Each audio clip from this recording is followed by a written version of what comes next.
हम लोग इस वीडियो के माध्यम से आधुनिक भारत का इतिहास को पढ़ेंगे, जो कि पुस्तक सामान्य ज्ञान दृष्टि IAS 2021 के द्वारा तैयार है।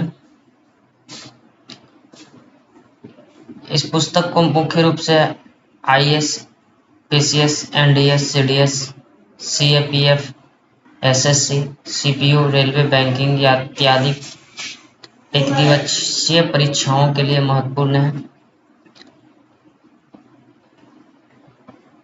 तो चलिए हम शुरू करते हैं।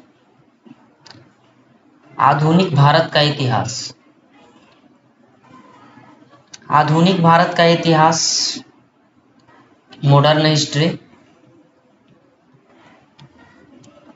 को जानने से पहले सबसे पहला टॉपिक जो है हम चर्चा करेंगे उत्तरवर्ती मुगल साम्राज्य के बारे में। तो उत्तरवर्ती मुगल साम्राज्य के बारे में कहा जाता है, लगभग 200 वर्षों के शासन के पश्चात 18वीं सदी के पूर्वार्ध में मुगल शासक का विघटन शुरू हो गया। जी हाँ, ब्रिटिश को आने से पहले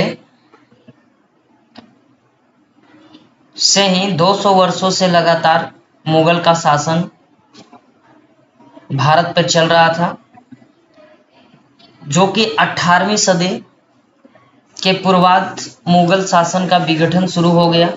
विघटन कहने का तात्पर्य कि टूटने लगा। औरंगजेब के मृत्यु के पश्चात उनके तीनों पुत्र कौन कौन थे? तो पहला पुत्र जो था वो मुअज्जम, मोहम्मद आजम, कामबख्श के उत्तराधिकारियों के लिए युद्ध हुआ। जब औरंगजेब का मृत्यु हो गया, समझिएगा, जब औरंगजेब का मृत्यु हो गया तो मृत्यु के बाद उनके 3 बेटा मुअज्जम, मोहम्मद आजम और कामबख्श तीनों उत्तराधिकार के लिए आपस में युद्ध करने लगे और आपस में युद्ध के पश्चात इसमें 65 वर्षीय बहादुर शाह, जिसे मुअज्जम के नाम से भी जाना जाता था, वो विजयी रहा। तो इस प्रकार हमें ये समझना कि 200 वर्ष लगातार शासन उत्तरवर्ती मुगल साम्राज्य का बना रहा, जो 18वीं सदी के पूर्वार्ध विघटन होने लगा। औरंगजेब के मृत्यु के पश्चात उसके 3 पुत्र आपस में झगड़ा किए या युद्ध किए, जिसमें 65 वर्षीय पुत्र बहादुर शाह अर्थात मुअज्जम विजयी रहा। तो इसके बाद हम लोग मुअज्जम के बारे में जानते हैं, समझते हैं मुअज्जम के बारे में। मुअज्जम ने किस तरह से सिंहासन को चलाया।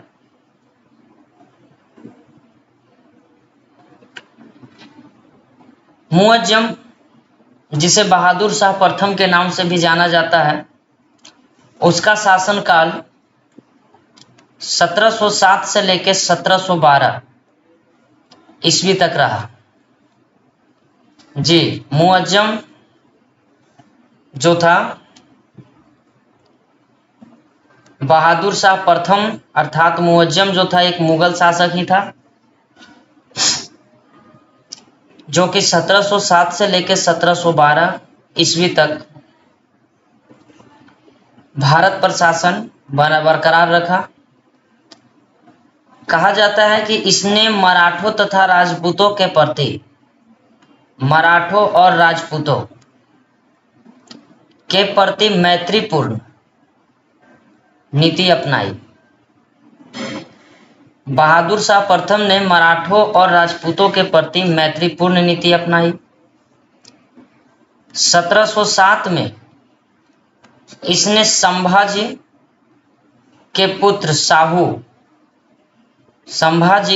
साहू को मुगल कैद से मुक्त कर दिया।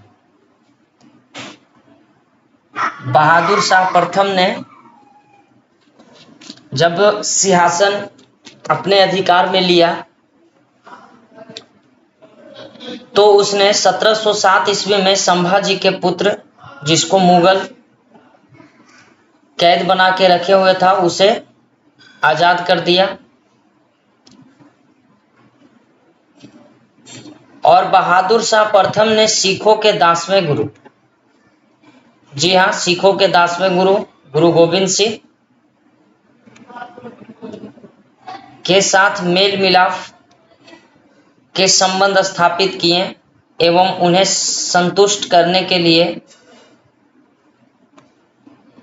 गुरु के सम्मान में खिल्लत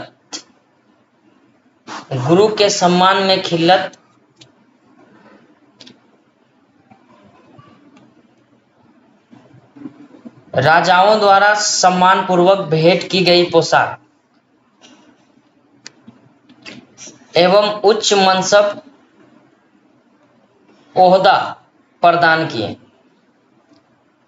जी हाँ, ध्यान में रखिएगा, उच्च मनसब, मुगल शासक का उच्च मनसब, जिसे ओहदा के नाम से भी जाना जाता था, ये एक प्रकार का सम्मान था। जैसे आज के समय में सम्मान मिलता है लोगों को, किसी को उत्कृष्ट कार्य के लिए, तो किसी को उत्कृष्ट खेल के लिए। तो उन्होंने, बहादुर शाह ने सिखों के 10वें गुरु जो थे गुरु गोविंद सिंह, उनको जब मुगल कैद से मुक्त कर दिया तो उन्हें गुरु सम्मान के लिए पोशाक एवं उच्च मनसब ओहदा प्रदान किया। बहादुर शाह प्रथम को शाहे बेखबर के नाम से जाना जाता है। याद रखिएगा, बहादुर शाह प्रथम को शाहे बेखबर के नाम से जाना जाता है। अब 1712 के बाद जहांदार शाह मुगल के गद्दी पे आता है, जो 1712 से लेके 1713 अर्थात एक वर्ष 1 ईयर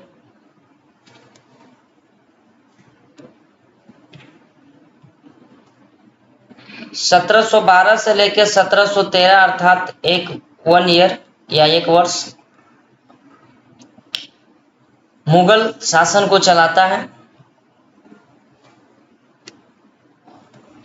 कहा जाता है कि जहांदार शाह बहादुर शाह प्रथम के मृत्यु के पश्चात उसका पुत्र,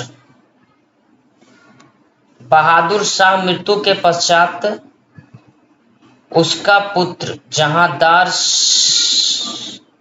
शाह जुल्फिकार खां, जहांदार शाह का पूरा नाम था जहांदार शाह जुल्फिकार खां, ने सहयोग से शासन बना। अब जहांदार शाह बहादुर शाह के मृत्यु के पश्चात जो बहादुर शाह का पुत्र था जहांदार शाह जुल्फिकार खां के सहयोग से शासक बना। जहांदार शाह ने आमेर के राजा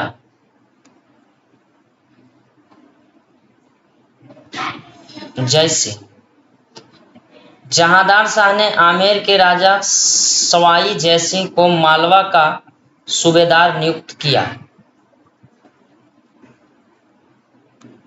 मालवा का सूबेदार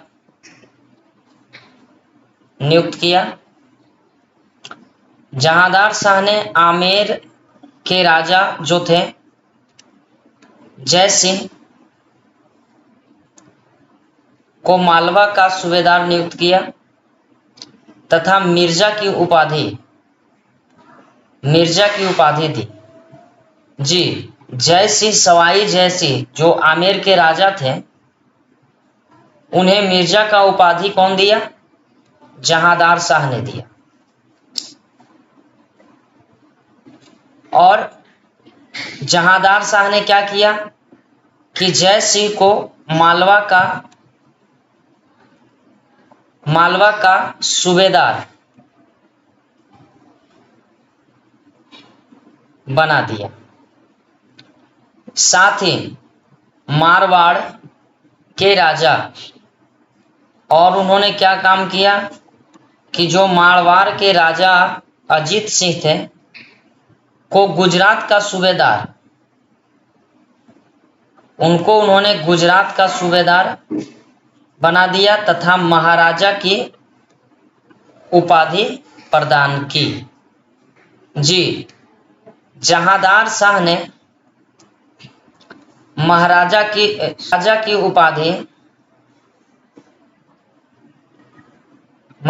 की उपाधि अजीत सिंह को दिया और मालवा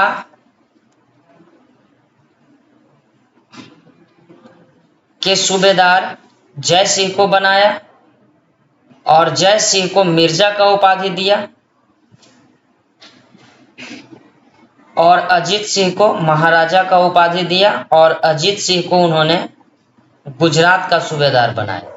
इम्पोर्टेंट याद रखने लायक चीज जो है वो है, प्रश्न कभी कभी पूछता है कि जहांदार शाह जो मुगल शासक था, उन्होंने महाराजा का उपाधि किसको दिया था? तो याद रखिएगा, अजीत सिंह को। और मिर्जा का उपाधि वो जय सिंह को दिया था। ओके, आगे बढ़ते हैं।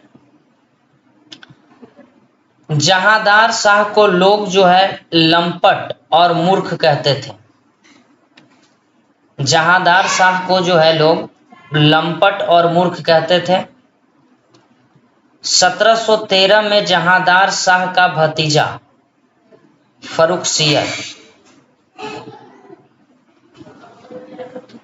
फर्रुखसियर जो था वो जहांदार शाह का भतीजा था, अर्थात जहांदार शाह के भाई का पुत्र।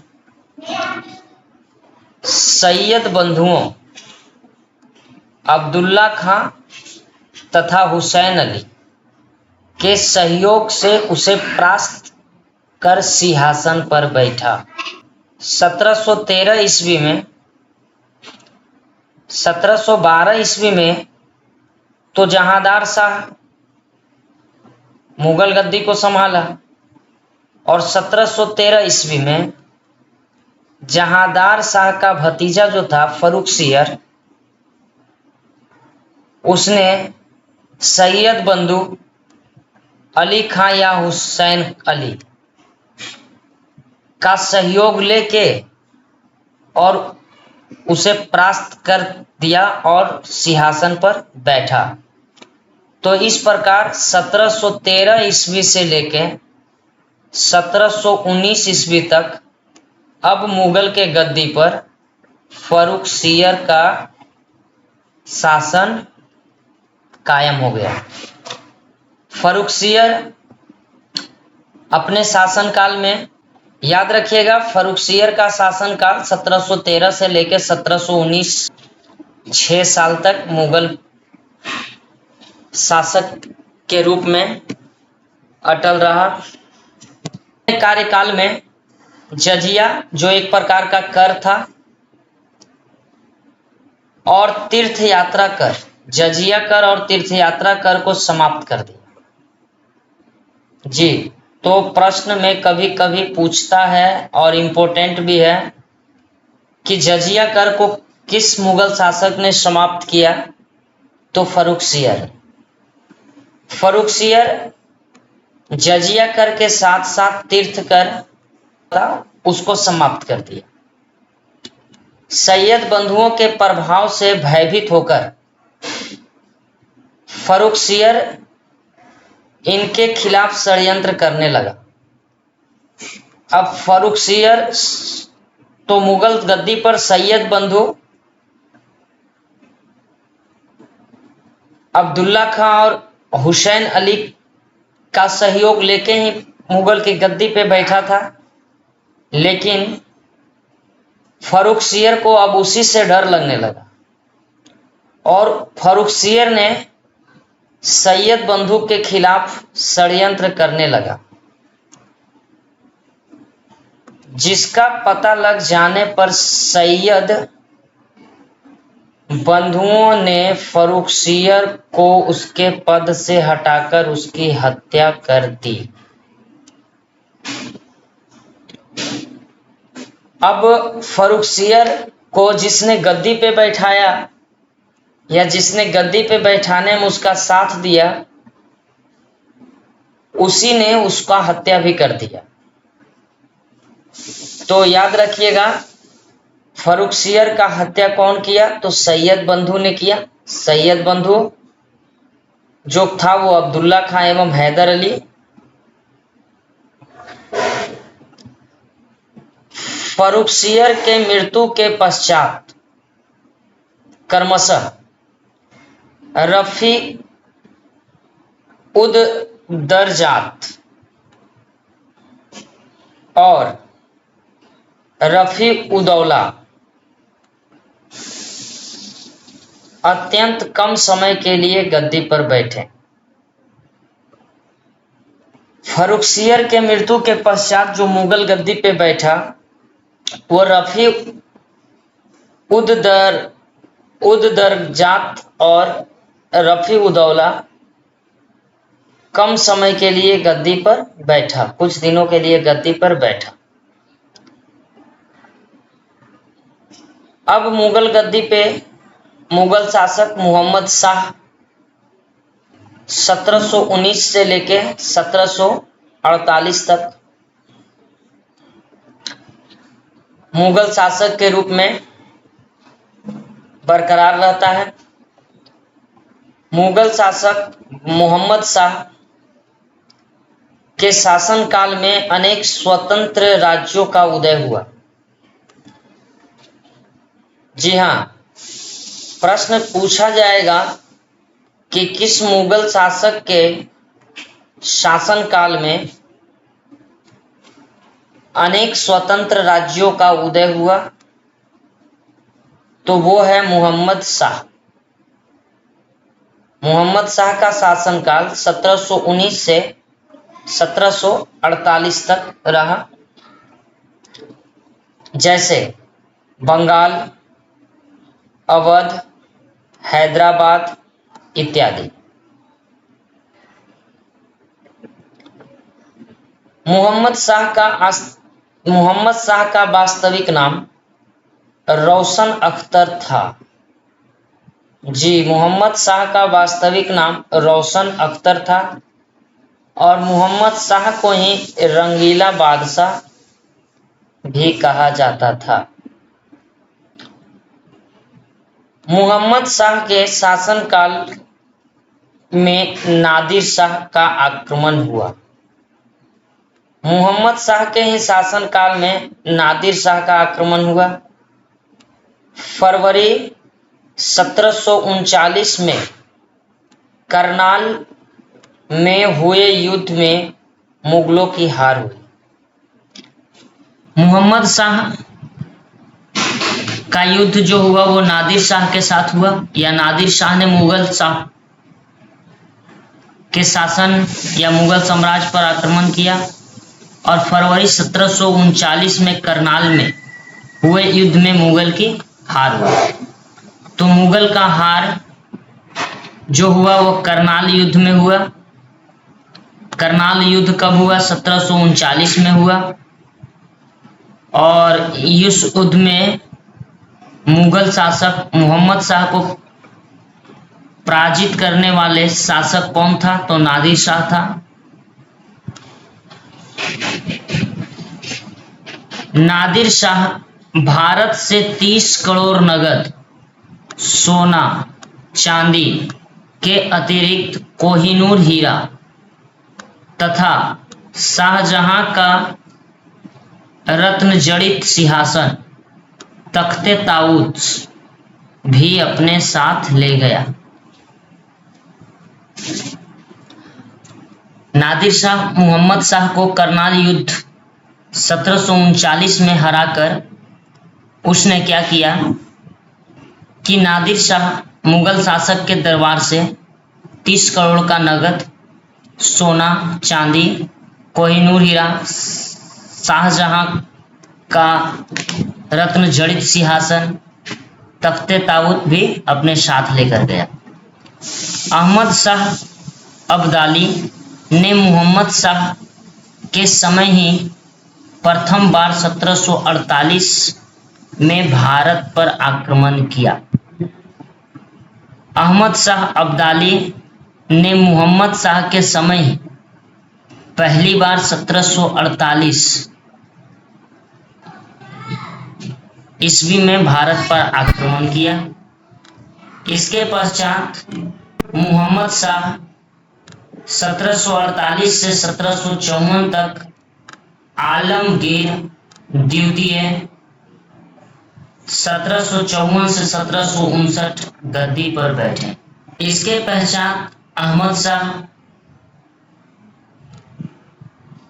पश्चात मुगल गद्दी पर अहमद शाह 1748 से 1754 तथा आलमगीर द्वितीय 1754 से 1759 ईस्वी तक गद्दी पर बैठे।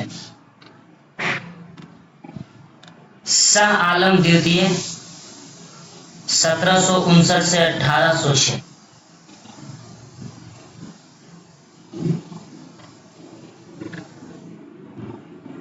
इसने 1764 में हुए बक्सर के युद्ध 1764 में हुए बक्सर का युद्ध 1764 ईस्वी में हुआ में बंगाल के नवाब, और उस समय बंगाल का नवाब कौन था?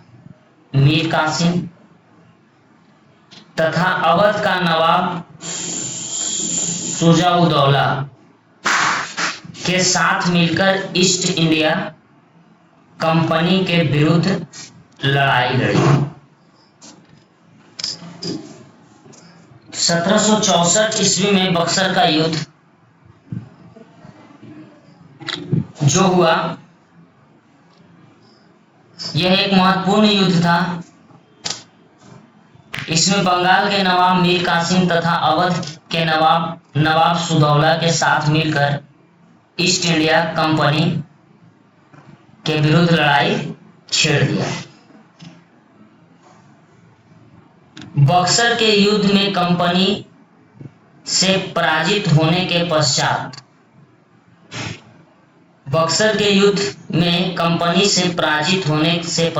पश्चात हुई इलाहाबाद की संधि के प्रावधानों के अनुरूप इसे कई वर्षों तक इलाहाबाद में अंग्रेजों का पेंशनिया पख्ता बनकर रहना पड़ा। बक्सर का युद्ध में कंपनी से पराजित होने के पश्चात इलाहाबाद का संधि के प्रावधान आया, जिसके अनुरूप मुगल शासक अंग्रेजों का एक पेंशनिया पख्ता बनकर रह गया। 1772 में मराठों के सहयोग से इसे दिल्ली के सिंहासन की प्राप्ति हुई। इसी के शासनकाल में 1803 में अंग्रेजों ने दिल्ली पर अधिकार कर लिया। शाह आलम द्वितीय के शासनकाल में ही अंग्रेज 1803 ईस्वी में दिल्ली पर अपना अधिकार कर लिया। तो इसमें इंपॉर्टेंट प्रश्न जो है वो ब्रिटिश जो था दिल्ली पर अपना अधिकार कब कायम किया? 1803 ईस्वी में।